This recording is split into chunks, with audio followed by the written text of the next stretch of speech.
그런 말씀을 좀 드리고 싶어요. 제가 여기 오게 된 동기는 다른 것 때문에 온 게 아니고 처음에 소개받을 때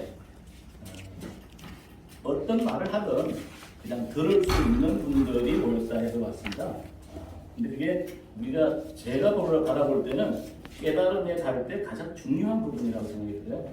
심리학적으로 인간이 가장 힘든 게 뭐냐면 자기 생각하고 다른 것을 받아들이는 거예요. 그게 가장 어려운 겁니다. 그래서 저는 여기에 오시기만 해도 사실은 상당히 성숙한 사람으로 변하지 않겠나 그런 생각을 저는 가지고 있어요. 남의 생각을 받아들일 수 있다는 건 상당히 어려운 부분입니다.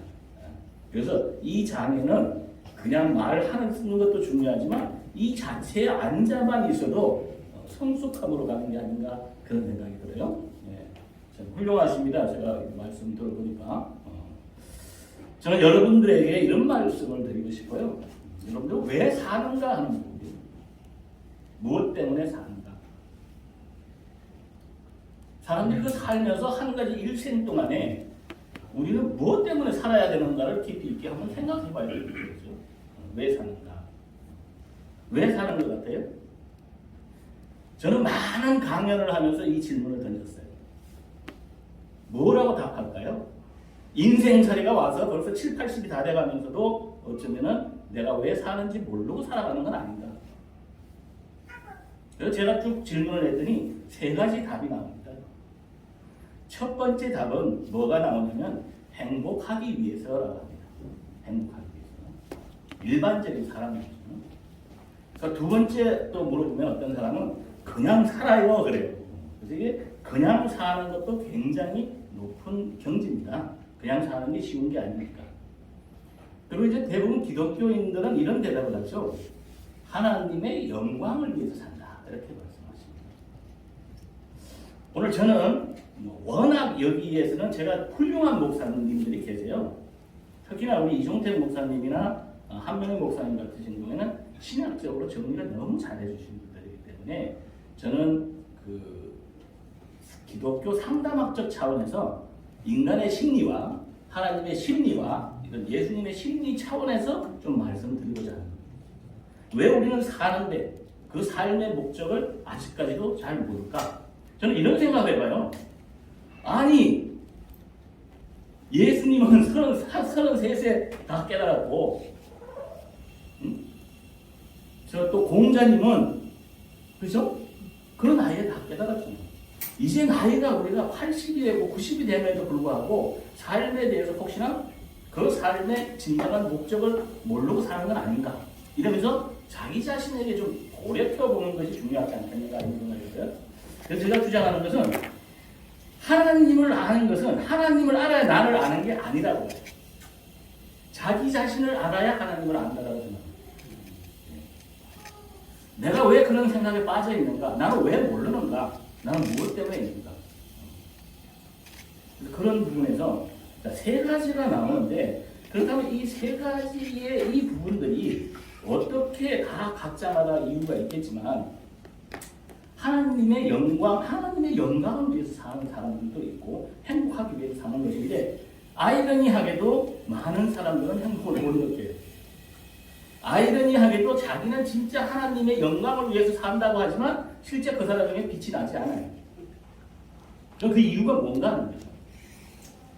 지난번에 말씀드렸듯이 불교 참 저는 존경하는 그런 종교입니다. 사실은. 탐진치를 넘어서는 것. 첫 번째 탐욕이 탐욕.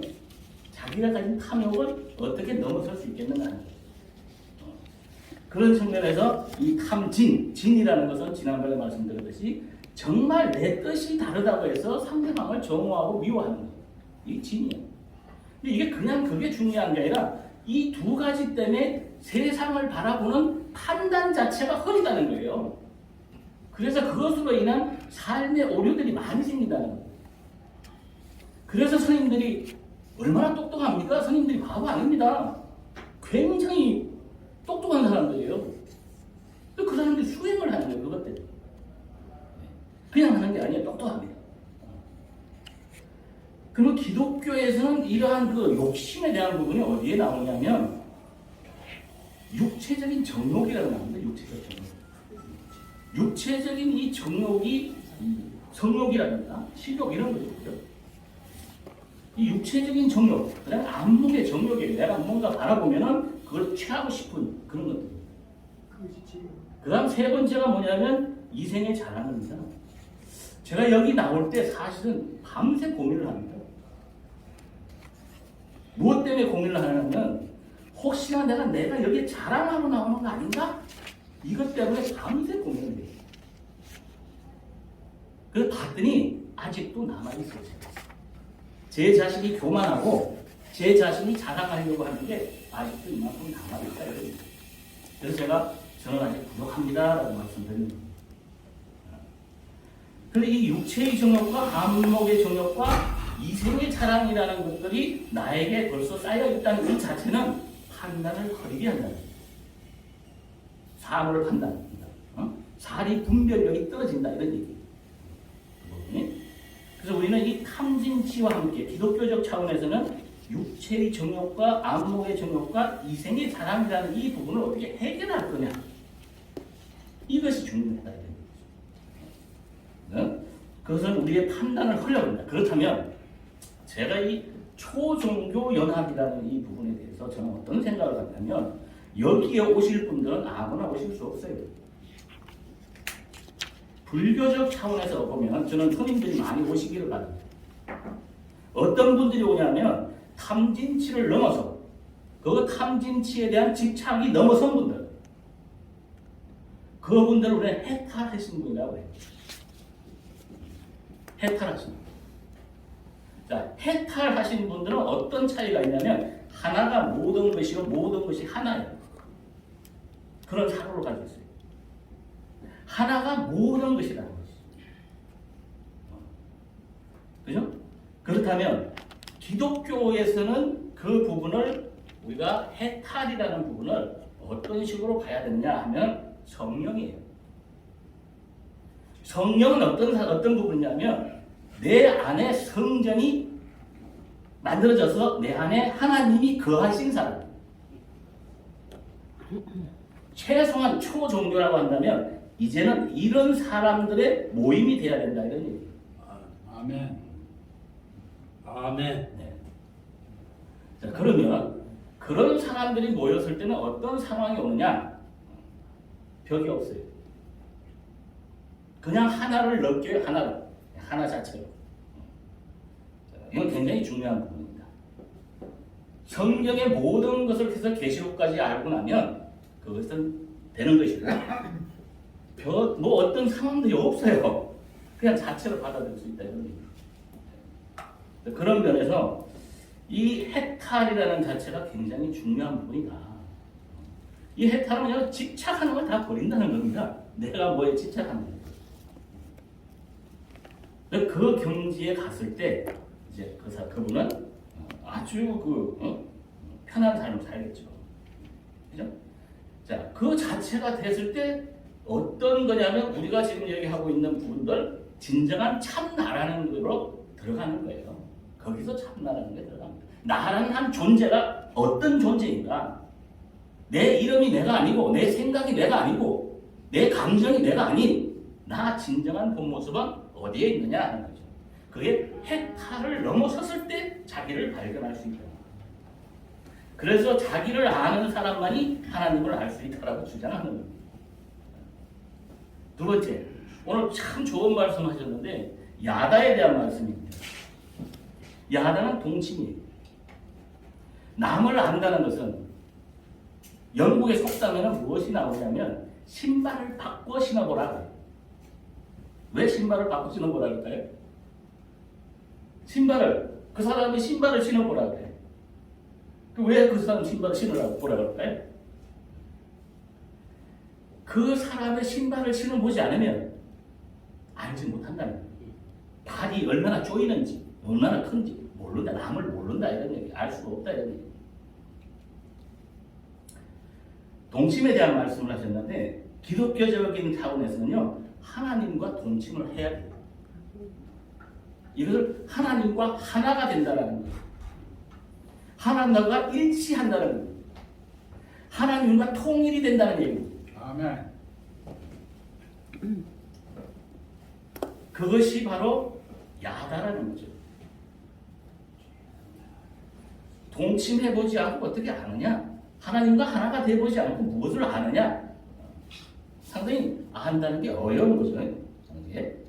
그래서 아는 건 참 어려운 겁니다. 우리가 요즘에 보면 굉장히 알에 대한 얘기가 많이 나오는데 저는 이 말씀을 들으면서 마무리를 하려고 해요. 소크라테스가 있었습니다. 그죠? 알죠? 아테네의 최고의 석학이죠. 근데 자기는 몰랐어요. 아무것도 모르는데 어떤 사람이 이야기를 합니다. 저기요, 선생님, 왜 아테네에서 가장 똑똑한 사람이 선생님이래요. 소크라테스라고 합니다. 근데 그 당시에도 사람들은 물을 때 신에게 물어봤어요. 기독교에서 가장 큰 부분은 혼자 하는 것이 아니라 물어보는 겁니다. 하나님께. 하나님, 내가 여기 와도 되겠습니까? 제가 거기 가도 되겠습니까? 모든 것을 물어보는 거예요. 그 당시에도 어떤 사람이 물어봤단 말이야. 제일 아테네에서 똑똑한 사람이 누굽니까? 라고 물었더니 소크라테스라고 얘기합니다. 라고 제자가 얘기를 해줬어요. 그래서 소크라테스가 자기를 들여다보는 거예요. 내가 왜 똑똑하다는 거지? 나 똑똑하지 않는데. 나는 정말 똑똑하지 않아. 왜 똑똑하지? 그래서 자기를 들여다봤더니 자기가 모른다는 사실을 알고 있다는 걸 자기가 발견한 겁니다. 진짜 아는 사람이 여기 나오면 안 돼요. 모르는 사람이 나와요. 그래서 저도 몰라서 나오는 거예요. 그죠?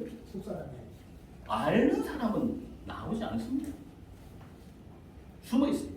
근데 이게 여기 나오는 목적 중에 내가 다 알면 뭐가 나옵니까?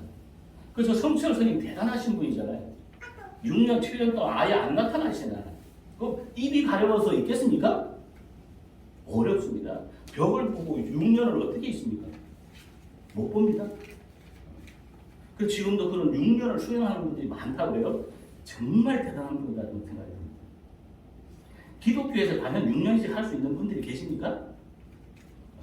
지난번에 말씀드렸듯이 대신 예수님께서 해줬기 때문에 우리는 하나님이 알려줘요. 이렇게 하지 않고도 영적으로 알려줍니다. 그래서 이 기독교적 차원에서는 학문을 가지고 거기에 도달할 수가 없어요. 저는 그렇게 생각합니다. 뭐 학문을 가지고 뭘 보고서 그게 견제했다 이건 아닙니다. 영이 알려주는 영. 그게 기독교예요. 그게 그리스도. 구원받은 자입니다. 그렇게 생각합니다. 자, 우리가 이런 해탈에 갈 수 있는 그런 부분들이고, 우리가 탐진치 때문에 결국에는 우리가 고통을 겪는다는 거죠. 우리의 삶 속에서는 왜 사는가라고 했을 때 우리는 해탈하면서 그 해탈됐을 때 이 세상이 정말 행복한 에덴으로 사는 거예요. 두 번째, 기독교적으로 보면 성전의 내 안에 임해서 하나님의 성령이 나에게 임했을 때 우리는 그 천국을 누리면서 사는 겁니다. 삶 자체가 즐겁고 애통함이 하나도 없어요. 그래서 이 종교라는 부분은 이 시대에 필요한데 어떤 사람들을 위한 초종교냐? 바로 이제 모든 이런 분들이 모이는 그런 종교가 되기를 저는 진심으로 바라고요. 마지막 시간이었기 때문에 마무리하겠습니다. 마지막에는 디모데후서 3장 1절을 보니까 너는 이것을 알라. 말세에는 고통하는 때가 이르러 사람들이 자기를 사랑하며 돈을 사랑하며 자랑하며 교만하며 비방하며 부모를 거역하며 감사하지 아니하며 거룩지 아니하며 무정하며 원통함을 풀지 아니하며 모함하며 절제하지 못하며 사나우며 선한 것을 좋아하지 아니하며 잘 보셔야 됩니다. 배신하며 그래서 이 사회가 굉장히 어려울 겁니다. 조급하며 자만하며 쾌락을 사랑하기를 하나님 사랑하는 것보다 더하며 경전의 모양은 있으나 경전의 능력은 부인하는 이 같은 자들에게 내가 돌아서라. 이렇게 디모데후서에서 말씀을 하고 계십니다. 자, 우리는 이런 시대의 마지막으로 계시록을 보면 불의를 하는 자는 그대로 불의를 하고 더러운 자는 그대로 더럽고 의로운 자는 그대로 의를 행하고 거룩한 자는 그대로 거룩되게 하라.